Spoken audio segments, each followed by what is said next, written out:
పుంగనూరు నియోజకవర్గంలో మంగళవారం డాక్టర్ అంబేద్కర్ జయంతి వేడుకలు ఘనంగా జరిగాయి. ఈ సందర్భంగా నాయకులు అంబేద్కర్ చిత్రపటాలకు, విగ్రహాలకు పూలమాలలు వేసి నివాళులర్పించారు. భారత రాజ్యాంగ నిర్మాత, సంఘ సంస్కర్త, అణగారిన వర్గాల హక్కుల కోసం పోరాడి సమానత్వం, స్వేచ్ఛ, సౌభ్రతృత్వం కోసం జీవితాంతం కృషి చేసిన బహుముఖ ప్రజ్ఞాశాలి. అంబేద్కర్ గారి 135వ జయంతి ఉత్సవానికి చేసిన మా సోదరిమణులకి అందరికీ హృదయపూర్వక నమస్కారాలు. అలాగే SC ST monitoring committee chairman Ramayya గారికి, ఉపాధ్యక్షుడు రమణ గారికి, మిగతా ఉన్న వారికి అందరికీ పేరు పేరుగా నా ధన్యవాదాలు.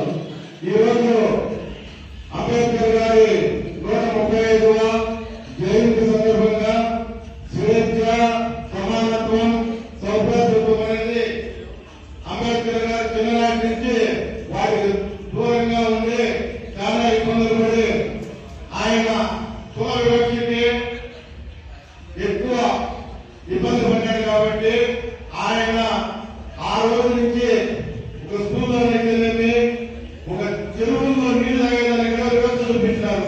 స్కూల్లో పిల్లలందరూ